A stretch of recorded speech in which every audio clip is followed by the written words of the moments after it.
Well, hello and welcome to the Private Practice Elevation Podcast. Clay Cockrell, how are you doing? I am doing excellent. How are you doing? And why are you doing excellent? I'm doing excellent too, but why are you doing excellent? Where are you calling from today? I am calling from Barcelona, Spain. That's My amazing. wife and I are here for the entire month of September.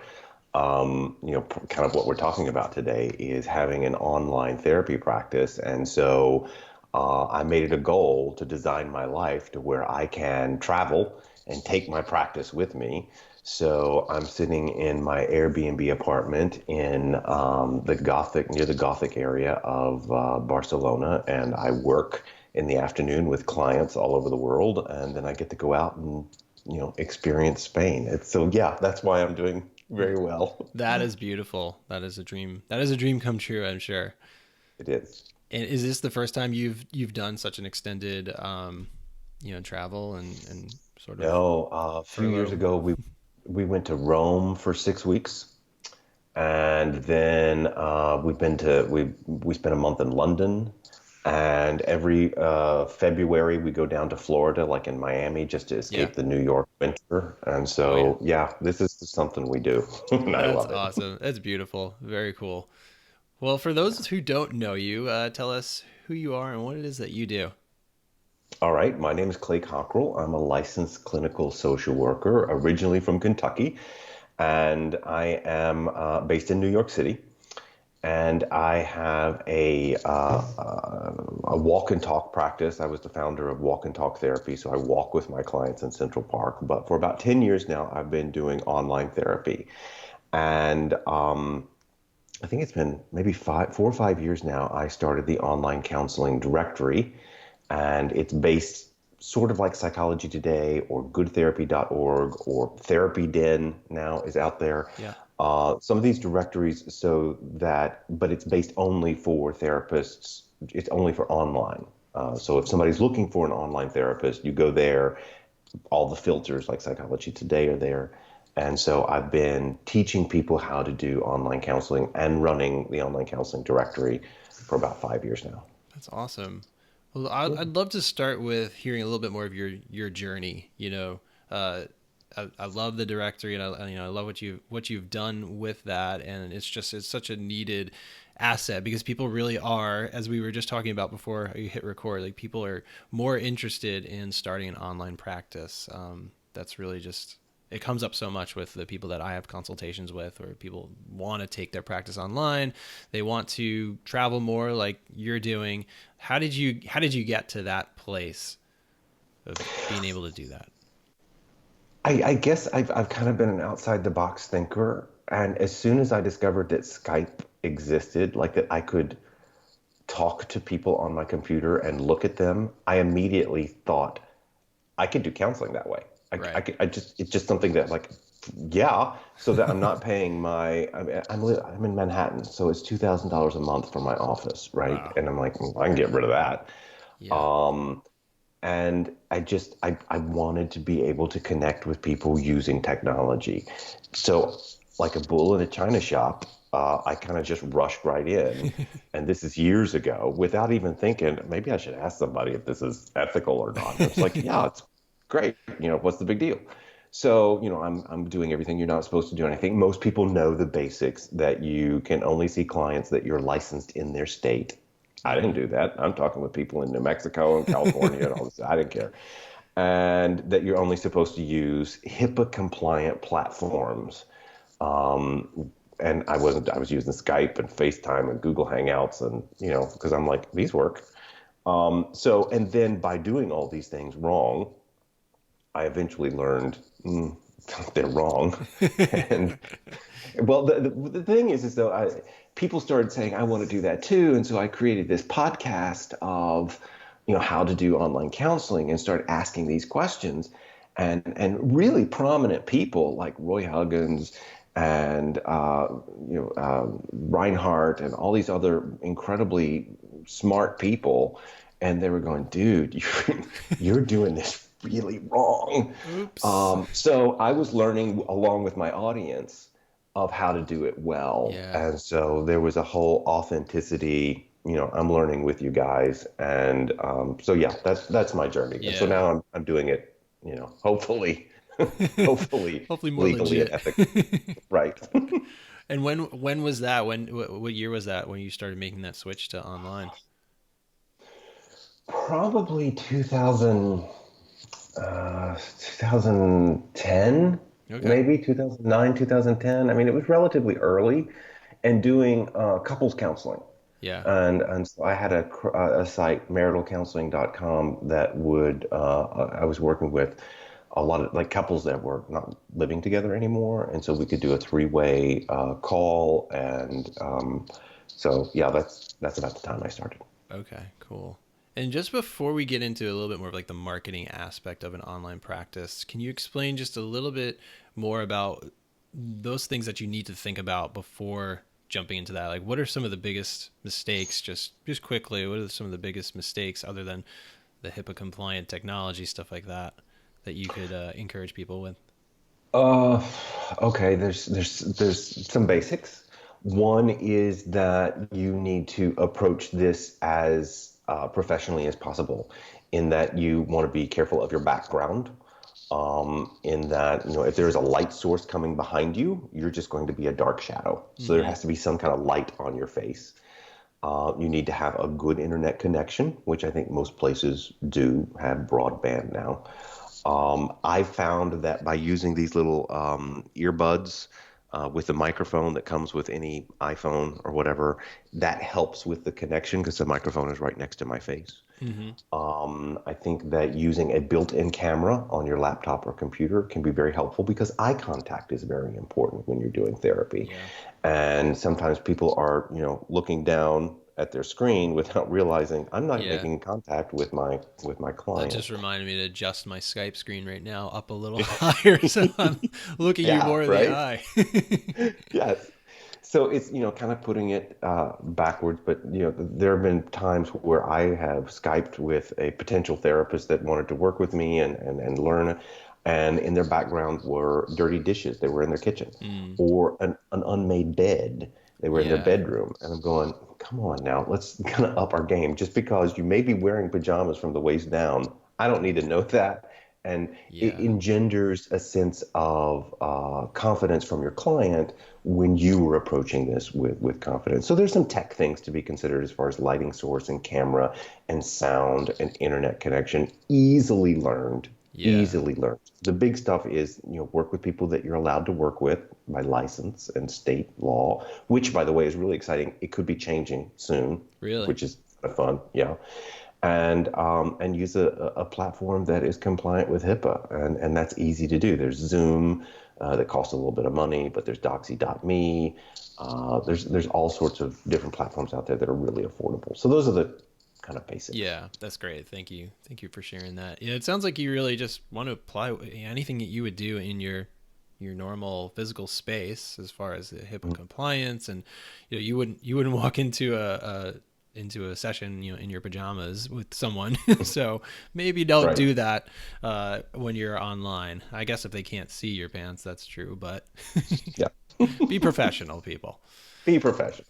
Okay, well, I want to talk a little bit about your journey with marketing and online practice. So you established walk and talk therapy, and then you decided to move to the online marital counseling practice. Correct? Is that Hmm. the order Hmm. of events? So what? Yes. So you're going to share with us essential parts of marketing an online private practice. So Right. what's the first thing that really comes to mind for you for starting to market a practice when somebody decides I'm going to do this online now? One of the biggest things is, I can't emphasize enough the importance of a website and having the website be as professionally designed as possible. It is your calling card. They are going to, rightfully so, judge who you are by what your website looks like. Mm. And because I'm running the online counseling directory, I look at every website that applies to be a member. And oh my goodness, there are so many incredibly bad websites out there. It just makes me cry going, oh, who would ever want to work with you? Right. So and this includes invest some money, not just in your website, but invest some money in getting a professional headshot. Hmm. People are going to hire you based on what you look like, not just your credentials. And that may be unfair, but that's reality. Right. So look professional. Have your interaction with the world is your website. So have a really good website, but on your website, and this goes, let me back up. Let me back up. One of the most important things to do when you're going to decide to do online counseling is you need to own it. You Hmm. need to own it. You need to believe in it. You need to believe in it that it is just as good as face to face, which I believe it is. Sometimes I think it's better than face to face in the office. So, whatever it takes for you to get to that place mentally, get there. This is an effective way of doing psychotherapy. And I believe that down to my toenails. Yeah. And so you need to get there too, because once you own it and you believe in it, that's going to come across in all of your marketing materials.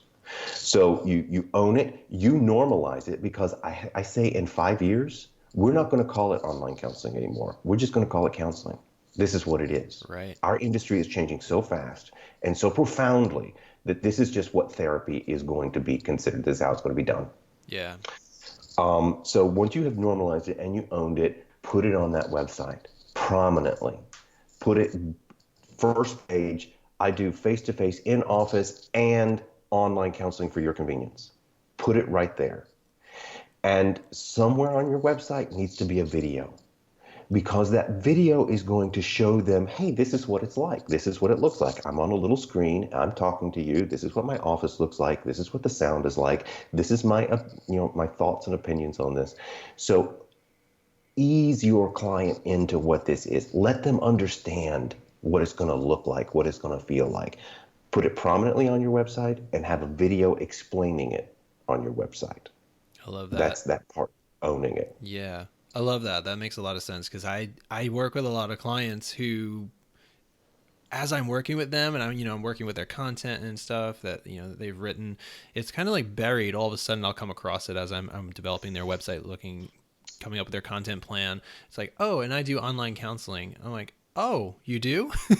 That wasn't what we were talking about, when we were first doing the initial consultations, and they want to be found in Google locally and all that good stuff. But it seems like online counseling tends to get buried with some of the clients that I work with. There have been a few Yeah, who are like, this is just what I want to do, which becomes a right, little bit easier because you can put that front and center.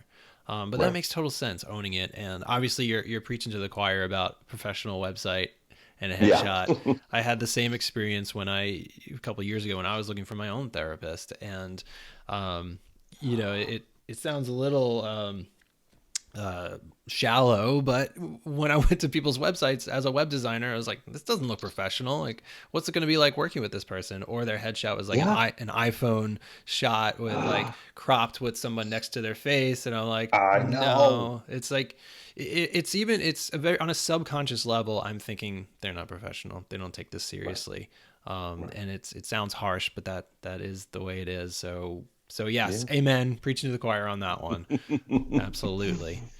Yeah. Okay. So you jump in, because I can talk about this. When you're passionate about something, you can just talk about it all day long.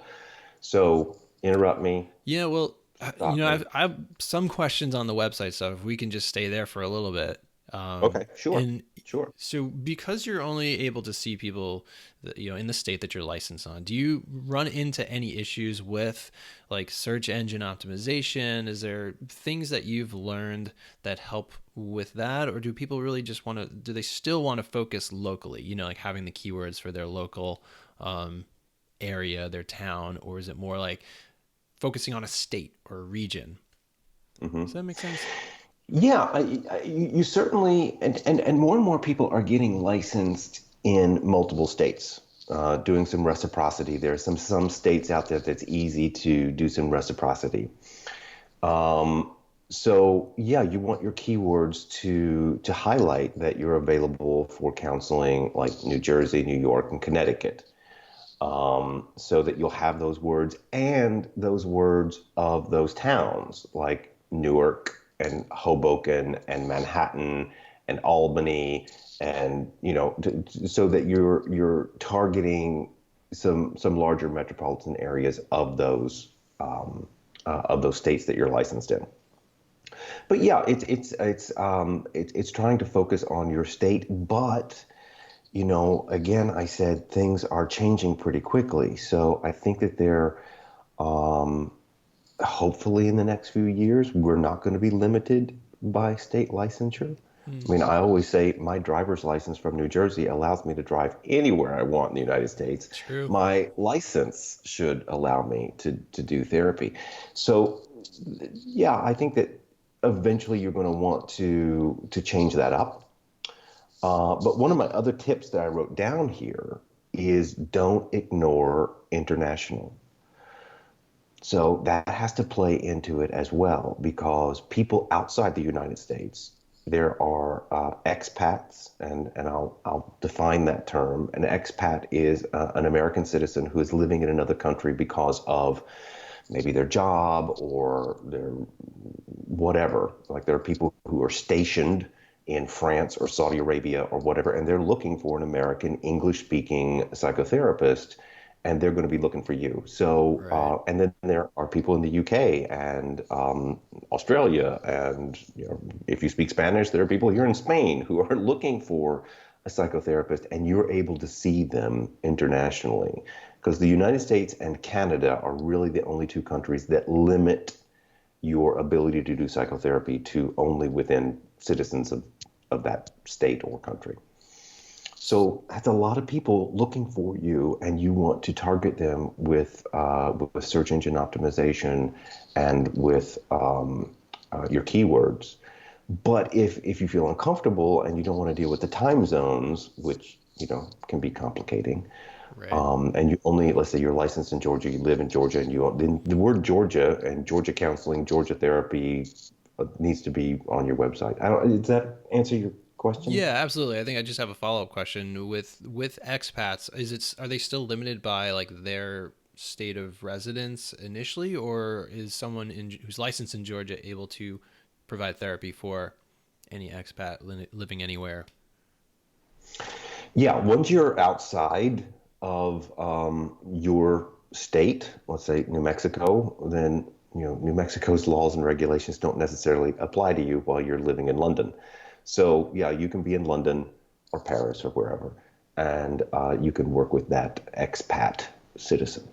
Okay, great. Well, was that number two of your your list of essential marketing? I know we went off on a little It's tangent there. it's on there. I've just I got don't so know if many I've got them questions. numbered. It's on there. Yeah. Okay, So so don't ignore the international world. okay, great. Well, what's another tip for marketing and online practice? Um, I think uh, just self-serving. I think that you need to be on the online counseling directory.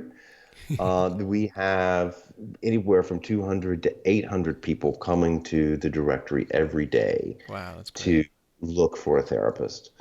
And we've got a program now where it used to be $49 a month to be listed, and now it's free. If you agree to put our little badge on your site that offers that acts like a discrete link back to us, it helps with our search engine optimization. It's very similar to Psychology Today does this, goodtherapy.org does this. So if you put our little badge on your site, then you can have a free listing, and your listing works just like anybody else's. Any of the paid members, everybody's randomized, and so yeah, I think that you should be on a directory, and your other directory listings, if it's Psychology Today or Good Therapy or Therapy Den. Love Jeff Gunther over at Therapy Den. If you have, and you should have, profiles on different directories, it should be listed that you do online counseling. You should talk about it. You should say, I can see you face to face at my office on Main Street, or I can see you on your computer wherever you are in this state or whatever. So Absolutely. yeah, I take advantage of the directories. People are going there more and more, and get yourself out there that way. Yeah, I love that you've created that directory because that's the starting point. If someone specifically wants to find somebody online, like I would think that they would start searching online therapist in Georgia, or or just online therapist, and I'm sure your directory is going to come up, pretty high ranked as it just continues to keep growing. Yep, So, that's right. so yeah, everybody listening, get your free get your free profile over on the online counseling directory.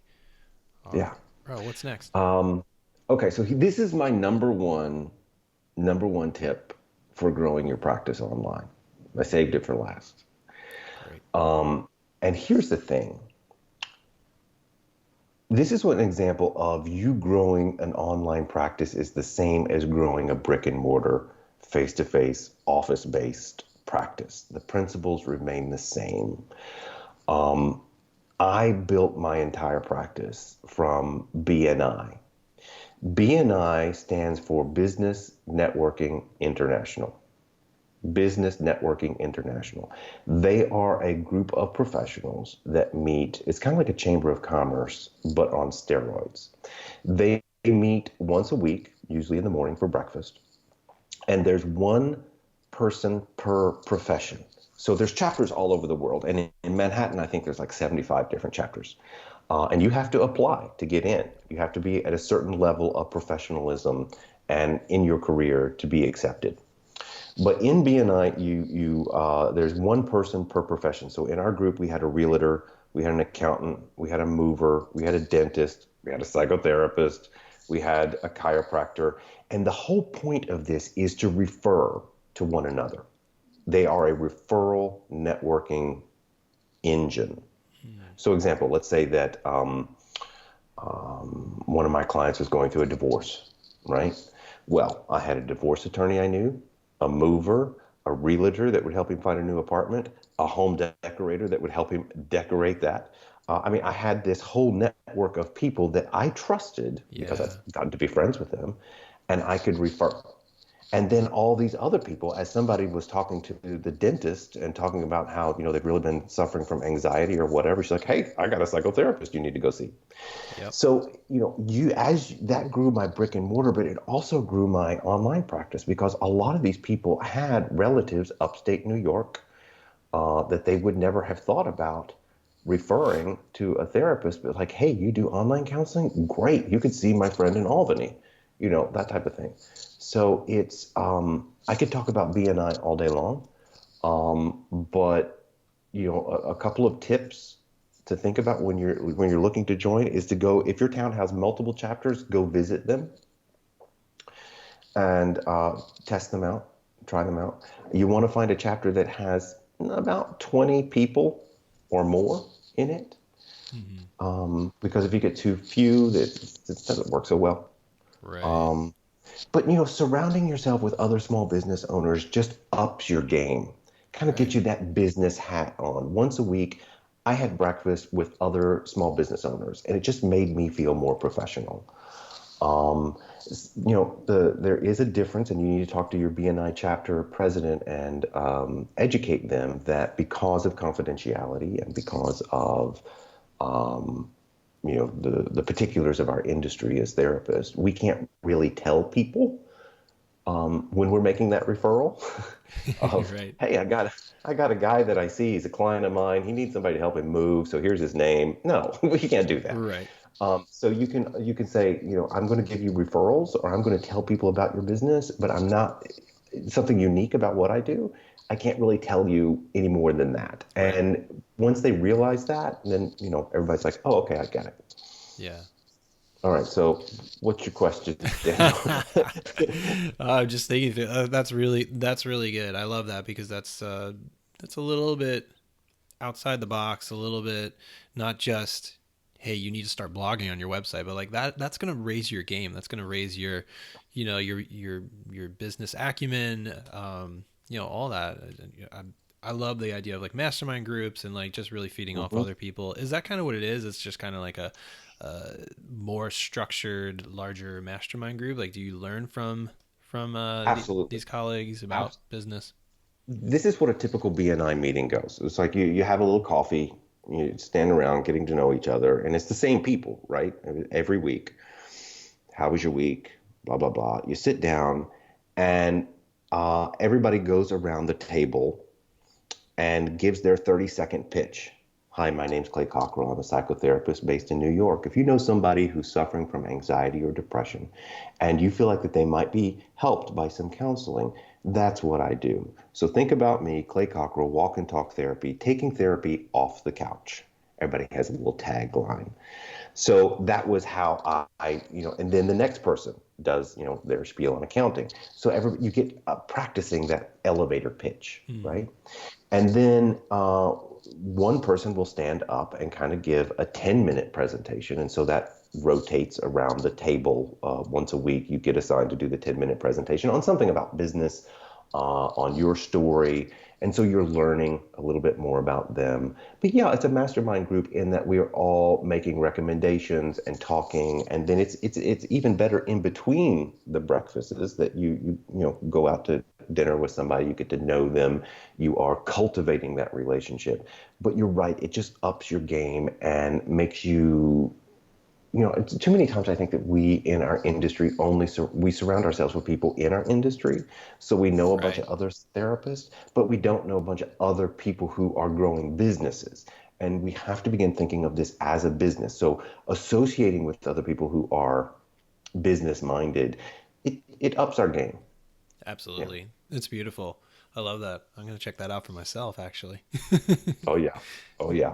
Because I think also, like, for myself, like, my business is online as well. So, I'm doing lots of Zoom calls with people, lots of email, that sort of stuff. It's great because I can work with anyone anywhere. But there also is this danger for myself, also especially being an introvert, where I could just have my head down in my home office day after day, just Mhm. doing my thing, and I'm not getting challenged, I'm not growing, I'm not learning from other people who are also running businesses. So that's Yeah. something that throughout my career I've struggled with. There's been times where I've been doing meetups more, networking more. It doesn't come naturally to me, so I have to like push myself out there. Hmm. But the benefit is just it's amazing when you can just refer to people, but also just learn from other people. Yeah. And everybody hates it. Everybody hates it. It's the That's good to know. networking aspect. And that's what they teach you how to network. They take you by the hand and go, yeah, I hate it too. This is what you do. Yeah, And that's great. And the thing is, I needed friends. I wasn't from New York. I needed people, and these people got to be my friends. And I look forward to my breakfasts every week with them. But yeah, you're leaving money on the table. I mean, in New York, the real estate seat, the each profession has one person per profession in a group. The realtor, once you get into a BNI group, they die in there. They will never let up that seat because they make so much money. It's impossible to get a realtor seat in a BNI group, just about anybody in the world, wow, because they make so much money, because they are I all could see that. referral based, just Yeah, like us. We're referral based. But here's the thing, of the 75 different chapters in Manhattan, I think there were three that had a therapist in them. wow, Three. So, you're not limited. And yeah, that's the cool thing, is that once you're in one chapter, you can go to other chapters and visit them. When I was in London, I went a couple times a week to London BNI chapters, and it's like it's the same, procedure in each. It's like a recipe. So it's like I'm back home. I know this. I know what we yeah. do. I know how do we do all this, and so yeah.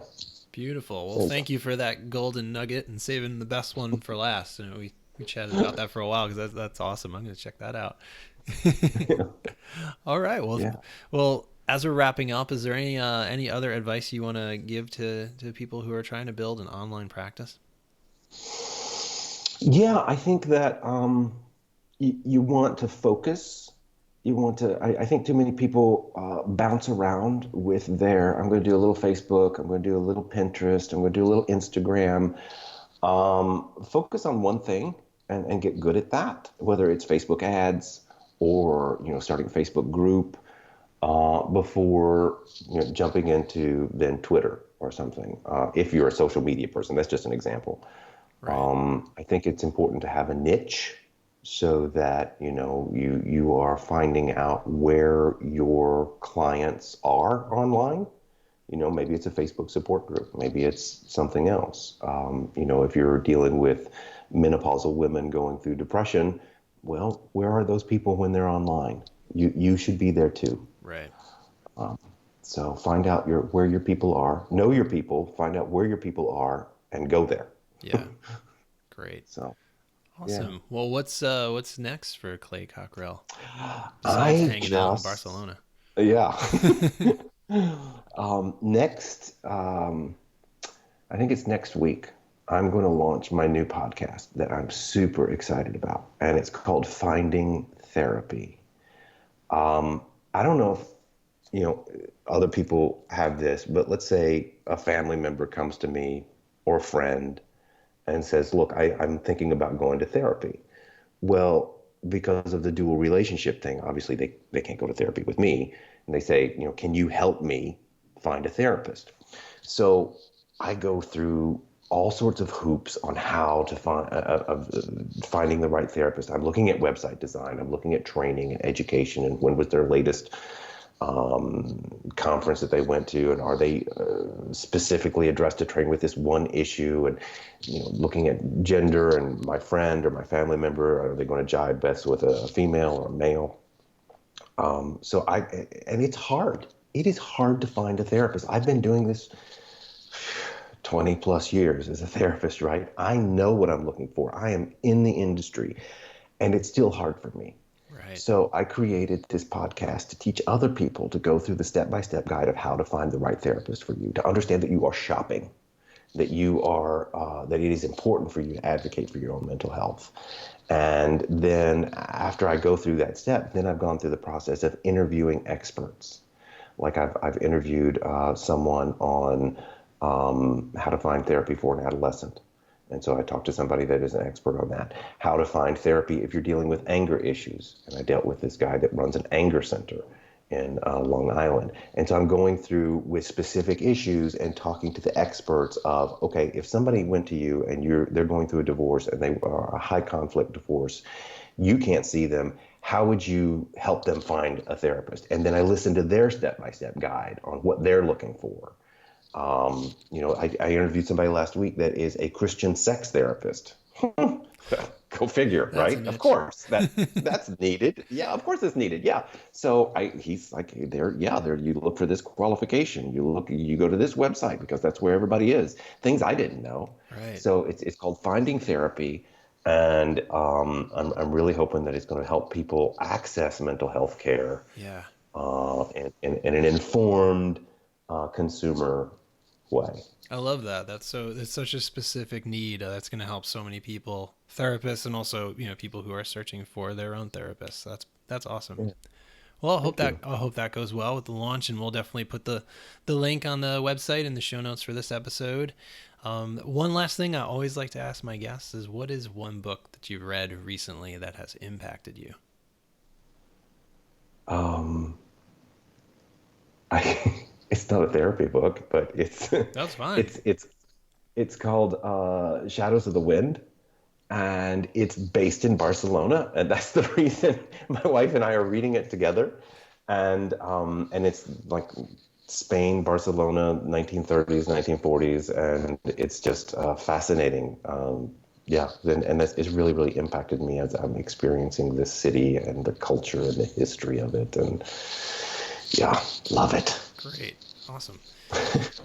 Well, thank you so much, Clay. This has been great. Like, it's just a pleasure to chat with you and catch up with you. It's been a while, and it also just sparks so many ideas and questions in my head. But I know a lot of people are going to benefit from this conversation.